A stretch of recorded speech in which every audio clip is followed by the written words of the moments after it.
On va ensuite passer à la deuxième méthodologie, au deuxième élément, je dirais plutôt, qui nous permet de résoudre ces zones grises. À la vôtre, les copains de la régie. Alors, qu'est-ce qui te permet également d'avancer sur cette résolution de zone grise? C'est la conscience des autres et du monde, la conscience du réel. Ton gros problème, et là je vais rentrer dans une phase un peu déculpabilisante, je l'observe souvent ça, c'est que tu penses que tu peux être le champion du monde dans un domaine, le A-player dans un domaine, dans un deuxième domaine, dans un troisième domaine, que tu peux être en Ligue 1 dans tout un tas de sujets en même temps, et pire encore, que tu peux le faire pendant que tes parents, conjointes et enfants vont eux aussi chercher la Ligue 1 dans tous les sujets. Le niveau Champions League, le résultat atypique dans tous les sujets. Je suis obligé de t'expliquer que c'est faux, ça, déjà. Je suis obligé de t'expliquer que le monde, il fonctionne de façon relativement radicale. D'abord, l'univers est fait de rapports de force. La nature et l'humain sont l'expression, sujet, victime, coupable, catalyseur, conséquence de rapports de force. Ça marche comme ça tout le temps. C'est rude, mais dans le monde réel, le truc d'égalité, ça n'existe pas. Dans le monde réel, tout est une affaire de rapports de force. Il y a des grands, forts, riches, qui vont écraser des petits, faibles, pauvres. C'est comme ça. Quoi que t'en penses, quoi que t'idéalises, quoi que tu veuilles que le monde soit, c'est violent, mais c'est comme ça. Raison pour laquelle je dis aux gens qui sont fatigués du train à grande vitesse de l'ultracapitalisme et de la mondialisation, comme on peut l'être, parce qu'en effet, il y a beaucoup d'erreurs, mais pas que. Toutes les technologies, évolutions, même médicales de ce monde sont conséquentes au fait que ce monde soit structuré dans cette dynamique-là, qu'on appelle un momentum vertueux. Il n'y a pas que du vice là-dedans, mais il y a aussi des côtés négatifs. Chez tous les gens qui voudraient changer ça, je rappelle qu'un système complexe change de l'intérieur, et c'est la raison pour laquelle tu montes dans le train, au niveau du wagon qui est le tien. Peut-être que la vie t'a positionné dans le 722, peut-être qu'elle t'a positionné dans le 13e, parce que tu avais déjà des moyens intellectuels, socio-culturels et financiers, ou politiques, peu importe, ou d'influence. Au niveau où tu es, tu fais les actions dans le train, tu apprends, tu intègres ce système complexe, puis tu avances pour arriver au niveau du conducteur et peut-être faire freiner le train. Avoir ce pouvoir-là, avec des compétences, avec des capitaux, avec des contacts et une bonne dose de cœur, c'est mieux, pour changer les choses de l'intérieur. Ça n'existe pas de te mettre devant un train à grande vitesse, de jeter des cailloux dessus, de sortir un panneau et de dire « je conteste ». Tu contestes et tu protestes quelque chose qui te dépassera de toute façon. Donc non seulement tu perds du temps, mais en plus ton énergie n'est pas focalisée à quelque chose de constructif qui te permettrait d'aller de l'intérieur modifier les choses. Donc attention aussi à cette lecture-là, parce qu'elle est fondamentale. Donc le monde est fait de rapports de force. C'est très difficile, c'est très dur, mais c'est comme ça. Il y a des gens qui ont le pouvoir, qui ont de l'importance, de l'impact, qui peuvent prendre des décisions, avoir du leadership. C'est vrai pour une personne physique, c'est vrai pour une communauté, c'est vrai pour une institution. Et tu feras peut-être pas le poids, et c'est comme ça. Voilà, donc important, les amis, cette notion de rapport de force, de connexion au réel. Le monde n'est pas un espèce d'espace magique dans lequel tout le monde peut être ce qu'il veut. Ça, c'est ce que te vend un vendeur de tapis qui te dit yes you can, non tu peux pas, tu fais 1m70, tu seras pas joueur de NBA, tu te tais. Voilà, ça suffit, ces conneries de mais il y a des exemples de meneurs qui sont pas grands. Ok, super. On fait pas d'une occurrence une règle, encore moins une loi universelle. C'est une occurrence, c'est un contre-exemple. Et il n'y a rien de plus con que l'usage d'un contre-exemple dans une argumentation. Donc tu arrêtes, ça ne marche pas. Tu dois être conscient du réel, parce que le problème, c'est que dans l'histoire de valeurs, objectifs et compagnie, tu me vises des trucs que tu n'atteindras jamais souvent. Parce que t'es là, par exemple, t'as une tronche disgracieuse, t'es là, ah, moi, je vais faire des vidéos. Non. Non, il faut être conscient de soi à un moment donné. Tu vas faire des podcasts. Tu vois, tu sais t'exprimer. Par exemple, moi, j'aime, c'est un mauvais exemple, j'écris aussi. Mais j'aime l'écrit, j'aime l'oral, je suis dans ça, là.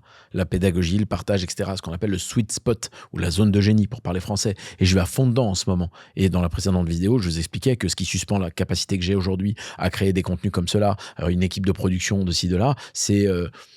on est sur une somme à 6 chiffres à l'année en termes de masse salariale avec les charges. Et ça commence pas par un, mais plutôt par un 2, sur les 3-4 personnes qu'on a dû embaucher pour me permettre, et permettre à mon associé aussi sur l'autre chaîne, de faire des contenus et de partager beaucoup plus dans un rapport pédagogique. C'est comme ça que ça marche, le monde, là. Hein. Donc, à un moment donné, c'est aussi une question d'équilibre. Le fameux sujet de rapport de force, c'est aussi une image de, il y a des jauges, et on peut pas tout avoir en même temps. Donc, à un moment donné, on prend des dispositions permettant de... Tu vois, c'est une articulation des choses qui est quand même assez importante à entendre. Donc, cette conscience du réel n'est pas une option. Tu peux pas vivre dans une espèce de vision illusoire de choses que tu peux être parce qu'on t'a vendu que tout est possible. Il faut tenir ton rêve. Non. Tu utilises un conte de fées et t'as fait toute ta prise de décision sur un conte de fées. Ça marche pas, ça. Il faut être concret. Qu'est-ce que concrètement je peux atteindre au niveau où je suis là maintenant? Et je l'ai dit, tu n'analyseras ni ne résolveras une zone grise qu'à la limite de tes capacités du moment. Et pourquoi je vais conclure tout à l'heure en donnant des exemples de ma vie personnelle et des zones grises que j'ai eues, afin premièrement de te déculpabiliser, deuxièmement de te montrer que tu peux toi aussi comprendre par transposition qu'on a vécu similairement les mêmes choses et que, comme tout le monde, j'ai résolu sur le moment avec les capacités que j'avais. Pas avec une espèce de système blindé qui me venait comme ça de la vie et puis il n'y a jamais de problème. C'est pas ça qui s'est passé.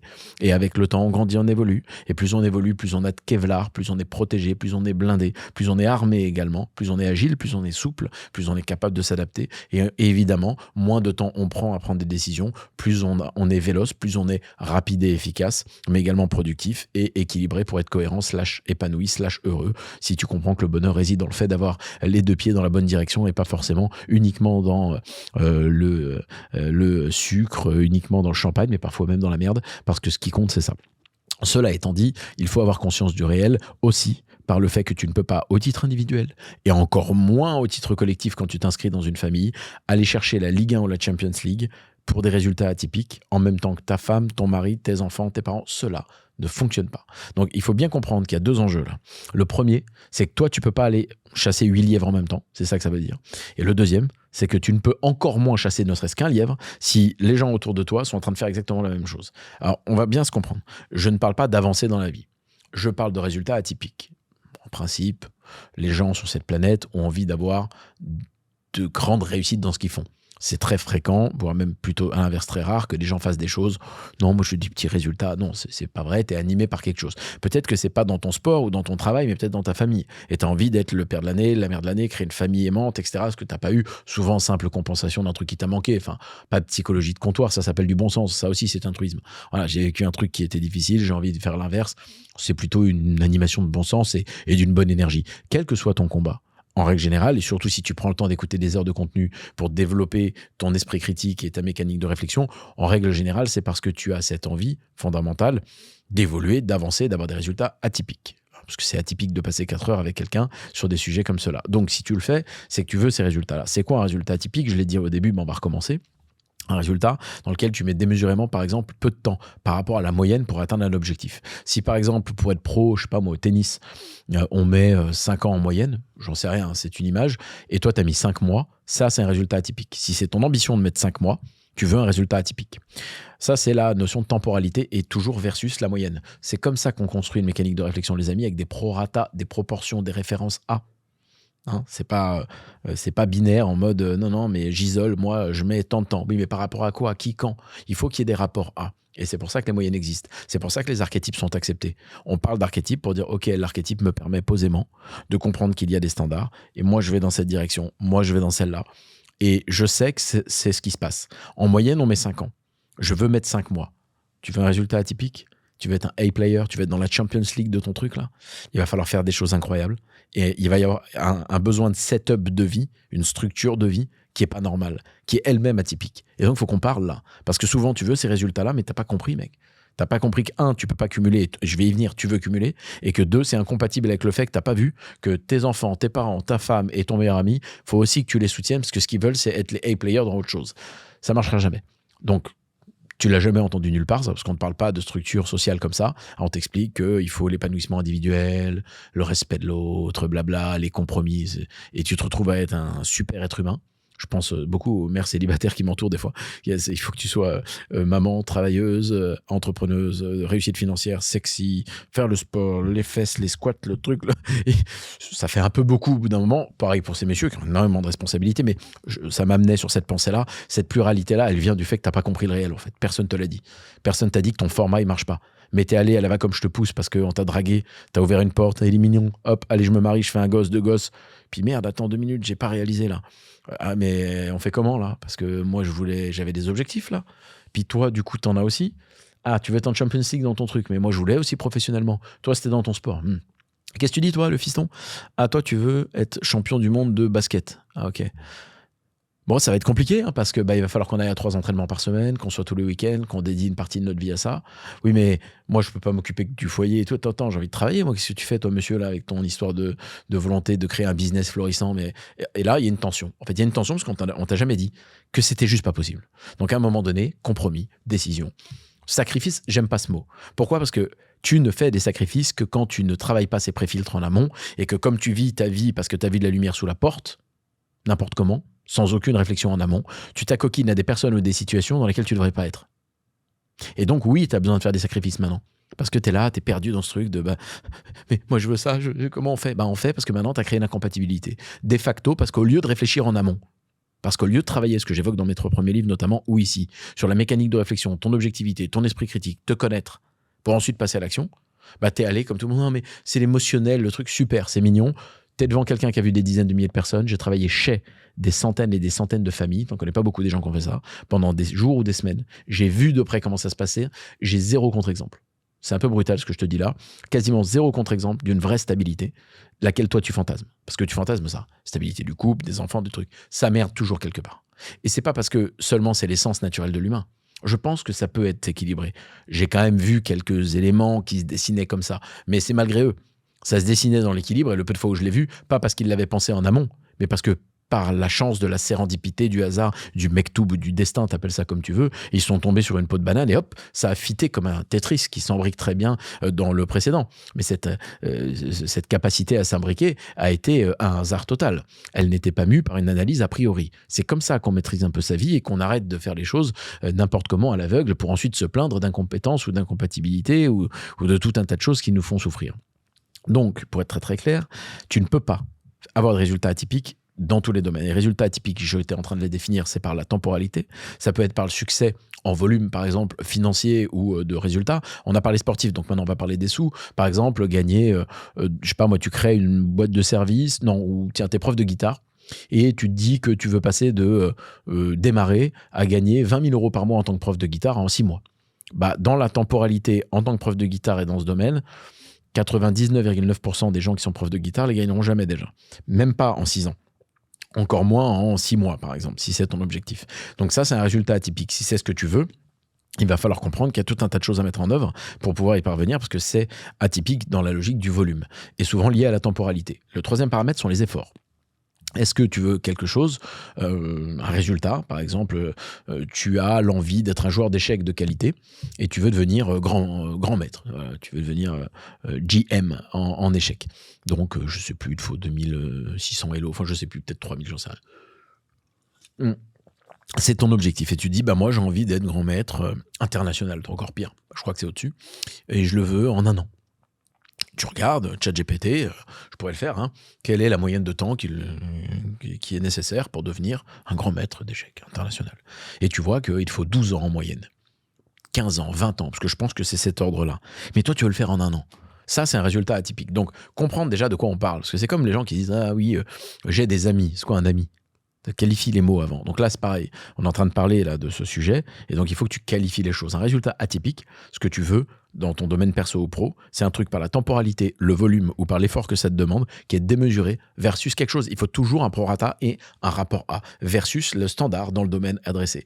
Et versus ce standard, c'est quelque chose qui est très compliqué à faire et qui est atypique et qui sort du lot.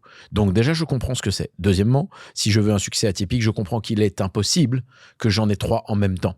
Tu ne seras pas le père ou la mère de l'année, en même temps que tu vas être l'entrepreneur ou l'investisseur de l'année, en même temps que tu vas être le sportif de l'année. Cela n'existe pas. La seule chose que j'ai observée avec le temps, et c'est indubitable, il y a personne qui peut venir à cette table ici douter de ce que je dis là. Pourtant, je ne suis pas binaire ou manichéen, mais sur ça, il y a des réalités relativement universelles, puisque c'est l'observation empirique qui m'a amené à le voir. Il n'y a aucun contre-exemple. Et quand ils arrivent, parce qu'on va me le citer ça, ce sont des exemples qui sont arrivés avec le temps et avec le cumul et avec la délégation. J'y viens.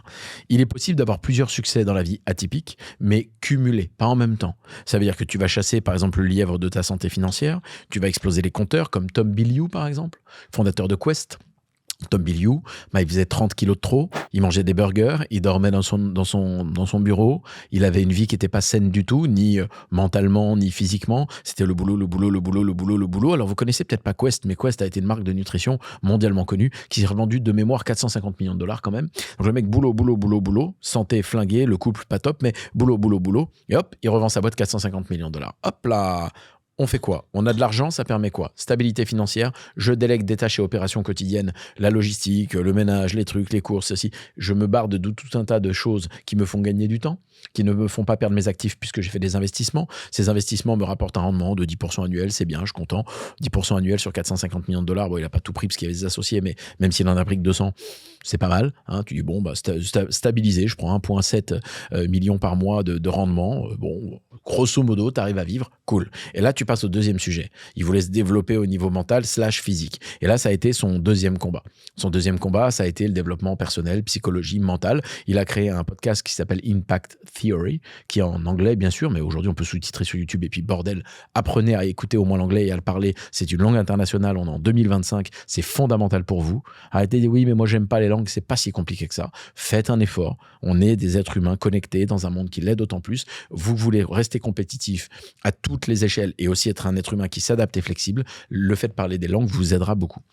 Et je prêche pour une paroisse que je connais bien et croyez-moi, ça aide. Et donc ce silo-là, qui est celui de sa santé mentale et physique, est devenu sa priorité. Et là, il a perdu du poids, il fait du yoga, il mange du quinoa, il se met la tête à l'envers à 4h du matin et t'explique que c'est génial. Oui, mais pour construire le premier silo, il a fait comme tout le monde. Et ça va te déculpabiliser. Ça allait pas du tout. Et non, il avait pas les tablettes de chocolat, le truc. Non, non, non. Pourquoi? Parce que malheureusement, tout cumuler en même temps, c'est compliqué. Ça veut pas dire que c'est impossible. Il y a aussi des gens qui ont une physiologie, il y a aussi des gens qui ont de la chance. Mais aujourd'hui, il a le corps fit et l'esprit génial, libre, et il dort bien parce qu'il peut déléguer. Une fois qu'il a travaillé ça, peut-être qu'il va avoir un autre chantier, la paternité, avec sa femme, le fait de gérer les enfants, etc. Peut-être de les soutenir parce que le petit veut être justement un champion sportif. Peut-être qu'il a envie de faire le tour du monde et de faire des études incroyables. Et ce soutien, tu peux le donner parce que tu te maîtrises. Donc, lorsque tu voyages avec lui, tu as des routines qui font que tu sais t'alimenter correctement. Hein, le bon taux de protéines, le truc, c'est devenu tellement un réflexe que tu prends plus des 20 kilos, perdre 10, prendre 20, perdre 10. Tu ne fais plus ces variations parce que tu te maîtrises. Ton argent a été investi ou alors tu as délégué au niveau de ton entreprise. Je l'évoquais tout à l'heure pour que moi, je puisse faire ces contenus. Ce qui fait que tu as un levier pour démultiplier ton temps, tes compétences et tes revenus à travers le concours du travail et des efforts des êtres humains qui t'entourent. Et ces êtres humains te permettent d'attaquer un nouveau silo qui est celui de la réussite, du résultat atypique souhaité par ton enfant parce que tu veux lui donner du soutien. Et au bout de 20 ou 30 ans, tu regardes et tu dis, tu vois bien qu'il arrive à tout cumuler, lui, dis donc. Au cumul. Mais en même temps, chasser 3 lièvres, ça n'existe pas. Il n'y a aucun individu, père ou mère, qui peut faire ce que je viens de dire là. Être l'entrepreneur de l'année à gagner des millions, en même temps que le type le plus fit et le plus healthy, qui dort, qui mange parfaitement, qui a une tablette de chocolat à l'année, qui est en pleine forme, et en même temps que soutenir le gamin, alors qu'il faut aller à 2-3 entraînements par semaine, tous les week-ends en concours, en compétition. Cela n'existe pas. Sauf si bien évidemment, on a une organisation familiale dans laquelle moi, je gère ce silo. Je vais être un A-player là-dedans. Et les autres ont besoin d'être stables à minima. Le temps que je défonce celui-là, s'il te plaît, crée cette stabilité. Principe du couple à la base. J'ai pas dit que ça doit être genré. Mais des fois, c'est reverse. Moment, madame est une entrepreneur explosive qui cartonne, et puis monsieur soutient, etc. Peu importe. C'est pas à moi de dire you do you, comme disaient les Américains. Tu fais ton truc. C'est pas à moi de te tenir un discours de comment devrait être la société. Tu fais ton truc. Je m'en bats les reins. Par contre, tu dois identifier ça. Et oui, dans une famille, désolé de le dire, il va falloir qu'il y ait un A-player sur un sujet et une structure autour. Ça va pas être possible que, en plus que toi, tu sois en train d'aller chercher ça. Par exemple, madame te dit, moi, je suis une championne dans mon sport. Désolé, c'est pas possible. J'accompagne des combattants de MMA à très haut niveau. Je les vois de près, je vois comment ça fonctionne. C'est une, j'allais dire dedication. Désolé, je parle anglais la moitié de l'année, faut pas l'oublier. C'est une focalisation, une détermination qui est vraiment de tous les instants. Tout est autour de ça. Le moindre caprice est autour de ça. Le moindre vidéo regardée est autour de ça. Tout est autour des entraînements, de la récup, des machins, des trucs. Tout est autour de ça. Les gens qui entourent des champions entourent des champions et sacrifient tout pour que le champion soit champion. Il n'y a pas de « ouais, mais pendant que je t'accompagne à être champion, moi je brille dans mon truc, etc. » Non. Non. C'est complètement ubuesque et impossible. Donc vous avez besoin de l'entendre. Ça, c'est du réel. Vous n'avez aucun contre-exemple. Et c'est très important que vous l'entendiez. Et quand bien même vous auriez un contre-exemple, ça n'a rien à foutre dans une argumentation. C'est pas parce que 0,1% de la population parvient à aller dans une certaine direction avec ce cumul qu'il faut que tu prennes cette occurrence comme un standard pour toi, prendre ce conte de fait comme la base de ton mouvement dans la vie. Tu te demandes pourquoi tu es en zone grise et tu n'arrives jamais à prendre une décision, savoir pourquoi ça ne fonctionne pas, pourquoi tu veux ci, tu veux ça, mais tu ne sais pas vraiment. C'est parce que tu as la narration d'un conte de fées comme référence et que tu essaies de construire toute ta vie sur cette base-là. On est des gens pragmatiques. Tu veux baisser ton niveau d'anxiété et arriver à effacer cette zone grise, tu veux enlever le brouillard de l'équation pour pouvoir réaccélérer. Alors il faut absolument que tu travailles sur ton bon sens et l'objectivité de comprendre qu'il y a des choses qui sont possibles et il y en a d'autres qui ne sont pas possibles. Donc maintenant que tu l'as compris, tu dis bon bah ok, je veux un succès atypique peut-être dans un domaine ou peut-être d'ailleurs que tu réalises que toi tu as des ambitions plutôt standards et que la seule chose que tu veux parce que tu as un besoin sécuritaire, c'est pas du tout ce que je raconte mais c'est plutôt de la sécurité, bah c'est une forme de résultat atypique qui est vraiment sécure aujourd'hui. Donc quand bien même j'ai compris l'enjeu, tu te dis, moi, je veux pas être champion de quoi que ce soit, faire des millions, faire des machins. Je veux juste une vie saine et standard. Et ça se respecte, ça. Hein. C'est pas penser petit. C'est juste avoir conscience de toi et des choses qui t'activent. Eh bien, si tu as un besoin sécuritaire plus important, cette création d'un cocon sécuritaire, eh bien, elle va nécessiter aussi une certaine somme d'efforts, aussi la conscience du réel et des gens avec lesquels il faut que tu rentres en interaction professionnellement et personnellement pour créer les conditions de cette vie-là. Et une fois que tu comprends que tu es plus casanier que voyageur, que tu es plus sécure que entreprenant et amoureux de la notion de liberté et de tous les sacrifices qu'il faut faire pour y arriver, puisqu'il n'y a pas que des belles choses, hein, toujours de face dans une pièce, et bien à partir du moment où tu l'as compris, ça y est, tu te connais, virgule, tu n'as plus qu'à passer à l'action. Et c'est le troisième volet qui est très important, ce volet-là. L'action massive est proche de soi. Je l'ai déjà dit, c'est la seule manière de résoudre tous les problèmes.